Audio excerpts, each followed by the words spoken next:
In any competitive sport or esport, when you've got the best competition available, the best competitors, you get down to the final moments and things are always guaranteed to be tight. All the rounds, all the best plays, everybody having a moment to shine, and that is exactly where we've ended up here in Stockholm, Sweden for the final 2 matches for EMEA of the GLL Apex Legends series. It could not be more down to the wire. Glitter and Bravo, great to have you back. Great to be here, and just nice working with you, Paula. Thanks so much. I'm just looking forward to seeing exactly what transpires in these final 2 games, because between, you know, the top 5 or so, given some certain circumstances, it might not be LG at the top at the end. Right now, they're still in the lead, but it's got to a very small lead considering where they finished day 1. Bravo. Yeah, as you guys talked about at the top of the show, it required a perfect storm of events for us to be here right now. We needed LG to start to have not just average performances, but below their standard performance. They needed to have some low placings, and we needed very specific teams to have a few big games early today. That's exactly what happened, and now I'd say that top 3 is totally blown wide open, and that's what we want to see. Now we get to just sit back and watch some good games. Glitter? I mean, I personally called LG to be the favorite for this weekend. You were talking about all of yesterday. I'm happy if they do well. I do want them to succeed. However, it's kind of nice to have it be a little bit more competitive on that route to getting there. Yeah, and we've managed to see those underdog teams from day 1 come into day 2 fired up and ready to prove themselves, and as a result, we have a bit more drama. Yeah, I think also what's going to be fantastic is just to see which team is able to string together with these last games left. I think consistency is the name of the game throughout the whole weekend, but you have to look at this last set of games as teams need to perform in these 2, and it's really going to come to a sum of these points, right? Just because one team wins and is sitting at the top of the table and after this next game doesn't guarantee anything. You have to look at these games, and I think we've even seen with so many different winners in Europe, you're not guaranteed much with a win, right? It's going to be a great morale boost. It might be the right amount of points if you have the right amount of kills to back it up, but essentially it's a marathon, and it's going to come down to these last few. Absolutely. I mean, we even just saw with Fnatic's win, they had only 3 kills. So overall, their points weren't as high as they could have potentially been. I would like to see either Wizen or Pepega Squadron come out with a win by the end of this weekend. They've both managed to get top 5 or top 10 multiple times. They've managed to rack up games where they have a good chunk of kills to their name, but they haven't been able to pull down that W yet. I think we got a Pepega win, didn't we? Oh, the first one. You're right. You're right. Yeah. So just Wizen. Game 1. Was it game 1? Yeah, game 2 was VP. Thank you. Yeah. Well, if our last match was anything to go by, where the top 3 teams all had 15 points, these final 2 games should be very, very interesting. Everybody, as we've established, just 2 more to go. Our 20 teams will all be looking to give it their all in these final moments. I don't want to waste any more time. Let's head over to Dreadnought and Onset. And what a time to head over, because everything is set up absolutely beautifully for our final 2 games of the EMEA Regions competition. And we're looking at leaderboards at the moment, and LG just had that game they really couldn't afford to have if they wanted to close this out in a convincing fashion. We're looking at the 2nd place team, Virtus Pro, big performance from them. Reciprocity holding on to 3rd, but there's one team, Dread, that you've been looking at and looking at some statistics and doing what Dreadnought does, that you're very excited to follow in these next few games. It's not me, man. I lost all faith because of yesterday's performance. It's 6 games deep in 6 games of a whole lot of things to be desired.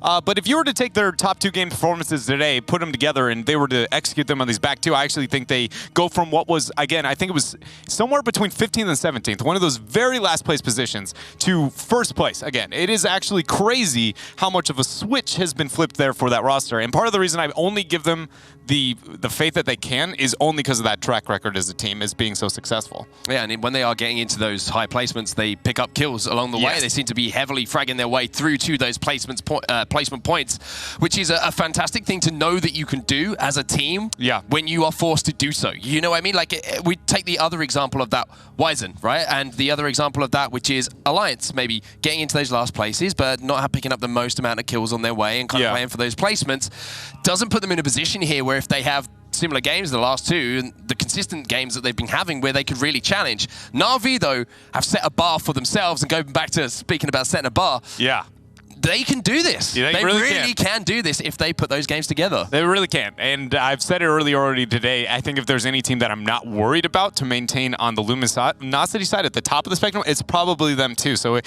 is rather interesting to watch this unfold here. And as you've already pointed out, it's not like it's just a can Na'Vi do this part of the conversation. It's more of how did Na'Vi come out of nowhere to be a part of this conversation and what was once a maybe top 5 to now even walk away with a win. There's the reason that we were talking about certain teams before this tournament even kicked off in the EMEA regions, because we know what they can do. Yes. Even if they don't get it done in the first 6 games, you cannot count these teams out like Na'Vi, like Virtus Pro, who probably at the end of yesterday were thinking maybe they're kind of... I would say VP were maybe still in that conversation of being someone who can cause some disruption, but Na'Vi disappointed us so much yesterday because we know how good they can be.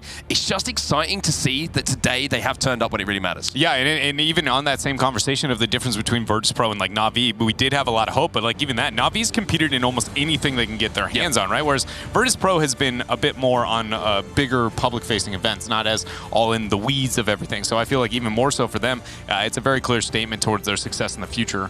And again, some of the maybe possible what I would have raised as concerns, but maybe not so much more for Na'Vi. I don't know. It's wild. I always have a hard time believing in teams that can have such a strong, I'm going to say strong, such a weak day and, you know, over periods of time and then be able to go back to what you were doing. Because it's like, how does that, if that makes any sense? I think you need those raw skills to be able to transfer over to, but sorry, I was distracted because we got a game underway. We've got a game finally started. Good news, everybody. It is our 11th game of the day. It's our penultimate game of the tournament. And finally, Dread, we're working towards our final game. That is a heck of a word for anybody who doesn't know. Penultimate, the one before the last. It's Thank you, sir. It's beautiful. Thank you. I do my best. I like it. I call myself the penultimate sometimes, but that's because my last name's Penfold and I have an ego problem. I thought it was going to be because you were the one before the best. I mean, that too. I am alpha here, as you can ask Bravo. But reciprocity, maintaining control here over the Skyhook. Oh, Bob Saget. Not like this. Okay, good deal. Good deal. Just a moment. Just keeping you on your toes, ladies and gentlemen there. Just a little stutter, should we call that? Stutter step. That's what that was from Reciprocity. And we are finally underway in the lobby. You can see one team. I don't know if they've been eliminated or if they haven't. Maybe connected in the way they would have wanted to, but we're just going to call what we see in front of us, Dread. We can only do so much, right? We can only do so much. We're merely humans, we ladies are and just gentlemen. mere mortals is what we are. Well, we put ourselves out there in hopes to bring the hype here at the GLL Apex Legends series. EMEA with the Skyhook, again, positioning. We can see bits and pieces of the circle. I think it's fair based off the glance we got. Probably Capital City-esque, just based on the fact that it's deep south on the Skyhook look here. So, with that question in mind, will it benefit, will it hurt? In reality, it's near identical. I don't think it'd be fair for anybody to argue that it's, you know, a drastic enough shift for anybody to really gain that upper hand on this remake. Yeah, I'd have to agree with you. I don't think it's going to affect too many teams or favor too many teams in comparison to what we had in that previous game before we had that slight technical issue. But what do you think of the rotations out of Skyhook? Because it's one of those places I find whenever I'm dropping there personally and I'm playing in ranked, if you don't get the rotation right and early, it can be one of those tough areas, especially if you have to rotate towards Capital City. Yes, yeah, no, I really don't like rotating out of Skyhook. I only have one way out, is basically how I play Skyhook. And it's through that southwestern opening, right? And then either through drill site and then center of the map, or I'd be focusing more on Lava Fissure, and I just ride that wave all the way south as deep as I need to. But I think it's a very fair point you bring up, because clearly at this level of caliber of play, you aren't always going to be able to volunteer into those without maybe, you know, kind of forcing your hand onto some opponent. So I do think that some of these teams may end up struggling, as we saw, I believe, on one of our Skyhook finishes on day number 1 of EMEA. So we're watching some Lazarus point of view here as they're going to be moving up to the top of this drill tower just outside of Fuel Depot. And one about to close in a few moments as well, so we'll get a little bit of a better picture being painted here by the ring, but we're going to see some early actual battles going on here, and it's Papega who are in this fight. There's multiple teams here too. We've actually seen 2 sets of Watson traps already, and I don't think all of those were even Fjeldurns as they make their way here out of the construction site of Capital City on that south wall. Is the battery on me? Another example there of how important Gibby is to have, and that protective dome to be dropped down, especially if you're moving through Capital City, just to protect you. In those literally 20 or 30 yards you have to move. Yeah. It's so vital just to be able to not expend too many resources or even one of your players to get knocked. I'm going to fend the... It's actually, I've always, played the mind of... I dropped it. Yeah, because when we saw Gibraltar go into Season 2 and 3, clearly he got the buff onto the benefits of his dome, right? But one thing that colossally shifted was also the uptime. Having a lot lower uptime because it's so very good. I've always tried to imagine traveling through Capital City with the original cooldown time, right? Yeah. With 15-second downtime, like, man, Jibby was a beast. Well, we're going to be moving over here to Wizen, one team who have placed consistently well, but are still searching for that big kill game to put them into that top 3 contention. Will it be this game? That's the question, and we still are waiting to be answered. And the worry for me is the fact that we're 11 games in now, and we still haven't had that question convincingly answered in a positive light. Reciprocity had a struggling last game before the remake, and they find themselves at literally across the road from where they had the entirety of the battle and everything else here. Again, we talked about this circle going to be very, very similar to what we once saw, and I think it's only being endorsed here by Reciprocity. Yeah, just a few inches away, potentially, on that map from where we did see that original circle from the last game. We're going to move over to Wizen here, but just one note that I wanted to make there on Reciprocity. A little bit of a stronger loot lineup for them. They had blue shields across the board. You saw the R99 and the Scout in their hands as well, so weaponry not too much of a problem, at least on the Gibraltar that we could see. Which means that Reciprocity, I think they were the one team that maybe have benefited here from that restart. Yeah, very much so. And Wizen here, make their transition back. Maybe not going to be benefiting. Wait a minute. Oh, that scared me so bad. When he hit tab, I saw all the fences from Watson and the jitteriness and the blurriness in the background. It looked like a scout shot coming through, and you could see the trail. I was like, hello? How's he getting shot in a truck? What's going on? But things are fine. We're all right here. And look at this. A Caustic. First time to show up here in day number 2. We did get a few Caustics yesterday, but Alliance repping it here very well. The only character who is deviated outside of our 4 primary, outside of 1 lifeline, I believe. And the interesting thing for me here is I feel like the Caustic is kind of one of those picks that you kind of, oh my, what a shift. And you've just heard the perfect reaction to that from Kashira here from Lazarus. I think it was a bit more regurgitation audio with that than I don't know, man. Yours was like, I don't know. His was like, I'm ready to vomit. Yeah, maybe it was. Maybe you're right here. That's that's really changed things up here. And, well, there's going to be some teams rotating, is all I'm going to say from Capital City here. Yeah, it would be fair to say if the Apex Legends gods were salesmen, they practiced the bait and switch pretty consistently here after that one. Well, the one team that it is going to be benefiting here is Virtus Pro, and Taylor set up here at the top of the high grounds. Obviously, taking that, what I would call the safer rotation out of where they like to land across at Lava City, moving through to the west side of the map and moving through the dome. Not taking too many battles, moving through any points of interest on their way.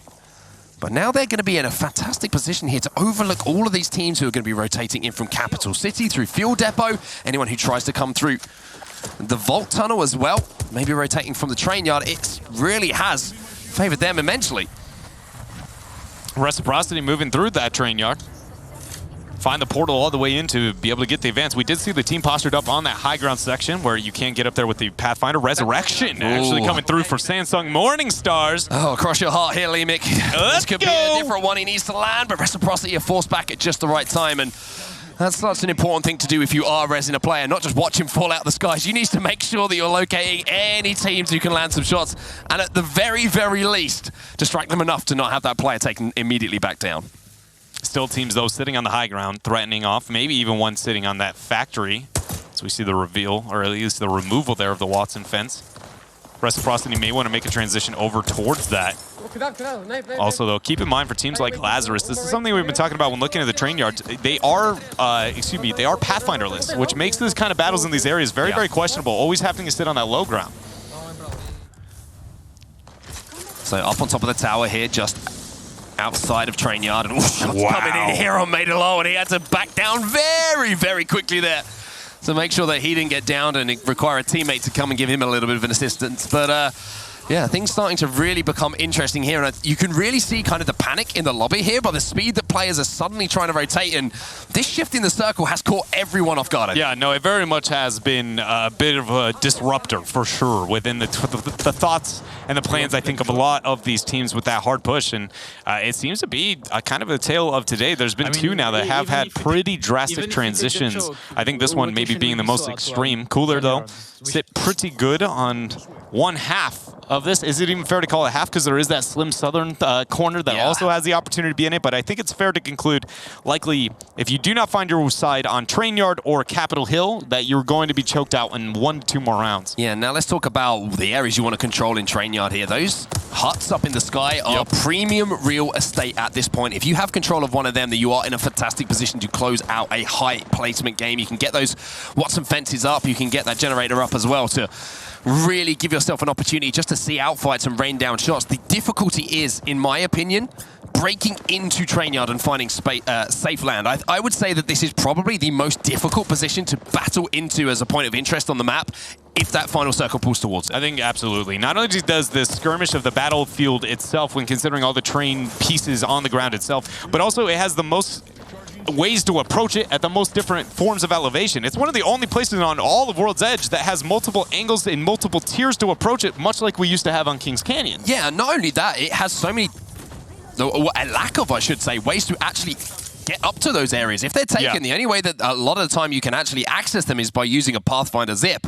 If there's a team already up there and those Watson fences up, you ain't going to be zipping up there because you're pretty much as good as dead. Yeah, and the amount of time and audio cues that it takes too. Everybody knows that the zip line is a very loud gun that goes off. Getting on it is very loud. So it's not like you can sneak, right? Your group will just suddenly be up there and nobody know how to be able to deal with it. Also, if you end up losing somehow the Watson out of your composition or for whatever reason didn't end up selecting her, those are actually easy to breach inversely. If you don't have a generator, it is over. Those things can be just mass grenaded and you're dead. Yep. Well, Luminosity Gaming here have managed to get control of one of these train carriages inside of Train Yard, and they're going to be pretty happy with that. But you can see the issue they have here. So many areas of this train are open. At least they've got their backs to the wall here, and they have one side covered, and they kind of focus fire. But one issue as well with having all these openings in these train carriages is the fact that that Watson ult becomes very, very vulnerable to teams who could poke in to take that out. Talking about being vulnerable and getting poked here, Limex struggling to deal with our caustic. Are you gonna survive? I survive. The trap's up above. We're enough to zone it off. It's still Alliance representing that with Lowly here, who do find their way up onto this high ground. I'm just giggling to myself here because not only is it caustic, but he's got the devotion with the turbocharger on it as well. This is the one guy I run into in every lobby who kills me. This is the caustic. I mean, what can I say? Okay, so for now, though, as long as they maintain the high ground, which also 2 light ammo to be able to deal with that scout, not going to be effective up in that high ground for too much longer. But the biggest thing to keep in mind is that the caustic's amazing up there. Absolutely amazing. Yeah. To have the double, it's better than even a Watson in the sense of the trapping. But you need the Pathfinder to help you get everywhere. Otherwise, it is inevitable that you will die. So they have to find a way to still kind of be moving and cohesive as a unit for that caustic to be a problem. But it's one of the rare areas where caustic works on all levels because he can throw down the traps from the high ground down to the low, which is super oppressive along with the ultimate. I was going to say, even that box gas grenade is so dangerous, especially when we get to that last zone as well. If you can get that down as a caustic, you become the power player on the map. The fact that you don't take damage, the fact you can move through at the same speed as well is absolutely huge. But just looking at where this zone is closing at the moment, I'm going to predict that it kind of finishes just below where the exit of the tunnel is underneath and maybe just in front of the train track. So I would say going towards that end circle, the carriage which is on the the southern side of the train tracks here is premium real estate to try and hold. That one just there. The one off and to our left-hand side? Yeah, top left-hand. Yeah, and it's a very good angle to be able to defend. Because for anybody who hasn't been through it, right, you have that full wall panel that will stop anybody from Train Yard to be able to look into you. None of the high ground positions outside of that weird kind of caveat where the train actually comes from the low ground to meet up to the high ground can really threaten you. So you can defend there pretty effectively, again, as long as nobody comes too wild with the transition over from Capital City. Reciprocity maintaining one of the control over one of these boxes on the low ground. Basically like a little bit of everybody else here as they find somebody on the outskirts trying to transition in as round 3 concludes. Yeah, it looks like it is moving towards that final circle that we were just discussing there. You can see teams are going to be forced to rotate, and this is where we really are going to see a lot of action kicking off. And look at LG, it's going to be Right on the backside. Zanya here is moving towards the backside, and this is the exact spot I was talking about. Luminosity Gaming have taken real estate here in Train Yard. Yeah, and this is what we were talking about as well, and the fact that they can opt into the vision towards the people on Train Yard, and that's why it allows you to control. So then you only have the angles right here to be able to threaten you, and then again from that low ground vault key kind of area coming up through the staircase. But they're very easily defended, and unlike some of the areas where you were talking about with the houses, when you have to split up to defend, you really don't. You actually all can sit on directly on top of each other, and if they aren't in your angle, in your line of vision, they are literally 180, and you will find them. So there's an opportunity here for Luminosity, maybe to essentially put themselves on match point, if you want to use that phrase. If they get a good game in here, it might be a case of no one is actually able to catch them outside of a monster performance in our final game of the day. So Luminosity really are set up well here, but the team who really have been impressive as far as their kill ability is concerned today, as well as their placements, we should say. Na'Vi are in a little bit of a tough spot here, because I would say this is the worst rotation into Train Yard you can have. You are in such a choke point with so many different teams able to rain down fire if you do move in. Yeah, this is that low ground concern that we're talking about on the other angle here, but looking for the way over from Capital City in through the train tracks themselves is going to be the Potatoes here in a bit of a battle. R45 actually gets double knock here. Is only what is now Bacardi, the only member alive. Get the kill. Get the kill. Potatoes are doing their best, trying to keep themselves up, as it is actually, in fact, Luminosity the one forcing the hand there and getting that push. Absolutely love that from Luminosity as well. Just, you know, not happy to just hold that land. They wanted to push in and get kills on the board as well. And again, that's just a cushion down. This is another little bit of space that they've created from themselves and whoever's trying to push them and trying to chase down that first place. Now they can potentially move back through that Wraith portal and just reposition themselves once more. Yeah, I think that's the only problem I would raise. Is the question is, has anybody looked back to see, did you lose that prime real estate you were talking about on the backside of that track? And if you keep getting distracted here too long, is that going to be problematic? Seems like Luminosity is under control here for now, as Virtus Pro sitting in the high ground of one of these. Going to probably be the best transition when looking at that final circle, because it does have the opportunity to like direct zip, direct Wraith portal something, and transition in to join Luminosity pretty quickly. Well, it's going to be, you can see the new kill leader going over to Zanya here from Luminosity Gaming, and what a time to do it. And now they're going to be trying to slowly move back. And I like the fact that they didn't just risk taking that portal back through as well. They're moving up slowly back to this position, taking no chances whatsoever. And just looking across there, I'm not sure if anyone has actually managed to take that position. Maybe there is an opportunity here for LG to move back into where they were originally holding. Lion still sitting on the high ground. You see the damage coming through. That was the Caustic ultimate being thrown down to get the clear onto Mpe. Gamers Origin still showing signs of struggling here in our penultimate game. The Caustic Trap is just going to bounce off the bubble, but as the bubble expires, you can see little shots there from Lowly just to make that trap go off as well and see if you can do any damage to anyone who's going to be trying to push out of that carriage. 50 seconds left until we do see that rotation. I would say the two positions that are being held down at the moment are being held down by our two teams who really have been strong today. That is, of course, Luminosity Gaming and VP. One of our first looks at the triple take. LG did come back to control that territory we were wondering about earlier here. Sanya setting up actually a portal for the remainder of the team in case they actually want to back out of this corridor and deal with where it seems like the circle is now going to force them after this round in 23 seconds. Wingman into a triple take, though. Not the easiest battle to take at this distance, if in fact we are going to see Claws connect with some of those shots. Nice 69. Said that backwards, but we'll figure it out. Well, this is the difficulty here for Na'Vi is getting out of this choke point. They only have that staircase. Maybe they could play a little bit late game here and wait for that rotation and try and push out under the bridge and try and take one of the levels under the big building to the east of Train Yard. However, that is a difficult rotation with so many teams still alive. 10 squads as we move in towards round 6 here. This is where the action really is about to kick off, and Reciprocity is still very much present on the map. It's about to be absolute bloodbath here. Everybody going to get a little bit wild there. We go from 10 now here to 9 as Reciprocity trying to get their own defense. We do see a Gibraltar ultimate going down. A little bit of damage there hit by Orax, but not going to be too problematic here. Coming over to VP trying to get themselves a zip juggle, which is something that they did to actually win a miracle game earlier yesterday. See if they continue on that. They're going to leave Noth on the ground floor while Taylor just does his best here without armor. Yeah, Reciprocity have gone down as well. It's actually Kick Knights is here, who has a Mastiff in his hands as well. So is looking. When this circle encloses, that Mastiff's going to be more and more dangerous. But going back to the zipline play, no one is looking! Might be able to do some magic again with the same thing that we've seen from them earlier. Guys, look up! No one can hear the zip juggle either. I actually thought it would be close enough that you should be able to hear it, but they can't. There's too much carnage going on at the moment as this circle is enclosing that player is still managing to just juggle that zip line. But I have to give huge credit here as we look at Taylor once again trying to perform the miracles that we saw from him in the finish towards Overlook yesterday in our second game of the day. Can history repeat itself? But I need to give some credit there to Na'Vi. How they've navigated their way through such a tight choke point to where they are now, hats off to you. But everybody's sitting here getting the battle down below. It's only a matter of time before Taylor will drop. He does have a Phoenix kit when he ends up making that decision, so he's got 10 seconds before he becomes relevant. It should be noted, actually, Hockeys did end up finding Taylor. Taylor is dead. We do not have the zip juggle. Finally, somebody looked up here, so LG now with grand positioning on the defense over this. 15 seconds, and they have to start their trek, having the opportunity to move through that train track there onto the right-hand side. And the good news for them as well is to think that most of their competitors in this lobby have fallen as well. Finally, some good news here for G2. Kick Esports are going to be one of those teams who are still available to fight this final battle as well. And now they're trying to move into this carriage underneath the position that's being held down by LG. But they chose the low ground, not the high ground here. This Gibraltar Ultimate is the only way they're going to gain value. And honestly, they have a zone to be able to go into the train area and not be impacted by that. Mastiff is not connecting here for Nighties in the way that he needs it to. Only 38 there. One more shot, and that is going to be it. We lose ourselves. Well, excuse me, our last team, but Luminosity still hold on. 3 squads remaining here. Sanya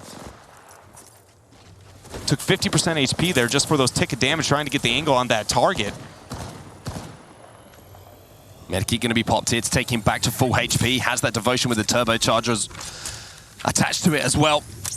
Now we're going to see that portal being set up for this end zone. Way he can climb it. Sneaky little places here, and that's experience and knowing this map like the back of your hand. Finding the targets now down below. It feels like a matter of time as Tasanya's going to unleash the damage there to the low ground targets. And we do see Luminosity Gaming find their third win.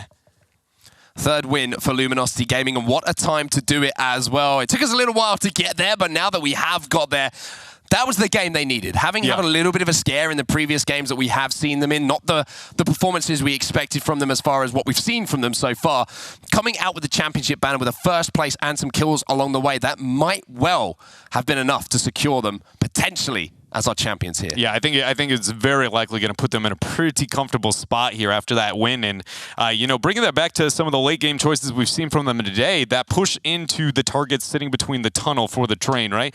I forgot who the victims were sitting within that, but Potatoes, I think, wasn't it? I think it was into somebody else as well. I don't remember if we got another party to join, but that was the moment where when we look back at some of the other games, Luminosity knows the circle, gets into the circle, and then they go, what do we do? And they, rather than just sitting dead center and waiting it out for what pressure, they just move immediately once they see any opportunity, look to execute there, and then transition back. And I think that those are the things that when Luminosity does it, they look unstoppable. It's when they choose to go, this is our home for too long, that they suddenly look like, how are we going to win this game? So Luminosity sees the initiative here ahead of our final game. Let's send it back over to the desk now to break it all down. I think that was a great way to put it on set. LG clutching up when necessary, not having the best day so far, losing a bit of momentum after day one, but here in the penultimate game, getting a win. We'll get that scoreboard up very shortly, and of course the overall leaderboard to see exactly where things stand. Guys, thoughts? I'm happy they were able to do that. I mean, like I said, I was really, really kind of rooting for them. But they, like both Wade and Onside had managed, or to mention, they got that spot on the south side of Train Yard really, really early on. And they did what they've been doing for the past day and a half now. They had to push through other teams in order to get that spot. And they were totally comfortable doing so. It paid off in the end. I really was worried that Taylor was going to be able to pull something wild off there. Yeah, the VP zip. I mean, that's probably the earliest I've ever seen someone start a zip juggle on a circle that early. I'm not surprised it didn't work out well, but I am surprised that he got away with it for so long. Like, I mean, there's a reason Onset and Dread were kind of freaking out about but I guess when you have enough domes and Gibby ults going off, that kind of lets Taylor zip up there with no armor for quite a bit and probably squeezed out maybe 1 to 2 more placing points. Easily. Yeah. But I think we were really lucky to see LG and just how cool, calm, and collected they were through the whole game. We saw them slow rotate out of Epicenter and Refinery because it was a central zone. They could really take their time. Once again, they can loot up as heavy as they need. But they took the hard rotate into train yard. If you get there early, you can get those top cars. We know that. But instead, we saw them kind of have to take that tricky portal up to the back of that car. That's the kind of the cover that they wanted, and they get that. And then, as Onset said, they make it look easy, and they just continue to hold the high ground on the tracks the whole time. And if you're LG or an LG fan, that's the exact performance you wanted in the penultimate game. Just waiting to see if we're going to get the scoreboard and leaderboard up. Not had word on it yet, or if we'll be going to a break. Yeah, just ready. All right, everybody, let's take a look and see where things stand after that penultimate match for EMEA. As we know, Luminosity got the first place finish with 6 kills, 18 points overall. Alliance G2 now finally showing up. Let's see. Virtus Pro in 7th. To be honest, the teams we're going to see in a minute, but the teams we're looking out for are VP, Rec, PS. Yep. Alliance and Na'Vi. And Alliance did very well for themselves. Alliance is the one that stands out. They were down 69 to 94 though, so we'll see exactly how this They're going to keep that. That's not even a gap then. That's only one additional point. Here we go. Oh wow! 112. The entire VP still really close though. Yep. Yeah, the entire second day still being led by Luminosity Gaming with 112 points now. So they, after losing quite a bit of their lead, have now gained some of it back and are 19 points ahead of Virtus Pro. Look, guys, at this point in the final match, Luminosity would need to have a pretty rough game. Virtus Pro would need a very strong game, a pretty much on average for a first place finish from what we've seen so far. Do LG have it, or do you think VP can pull it off? If I'm placing bets, LG has it. Yeah. But we've already seen today that LG had something like a 12th place where they didn't put the points on the board and other teams did. Knowing what we've seen from LG, I absolutely expect them to throw down a really safe performance. They're going to loot up heavy, and they're going to play kind of the safe play that they always do. But is it possible? Sure. We could have a pretty interesting Game 12 here. Well, we are now ready for a break. Ladies and gentlemen, up next is the finale for EMEA here at the GLL Apex Legends Series. You do not want to miss it. We'll see you after the break.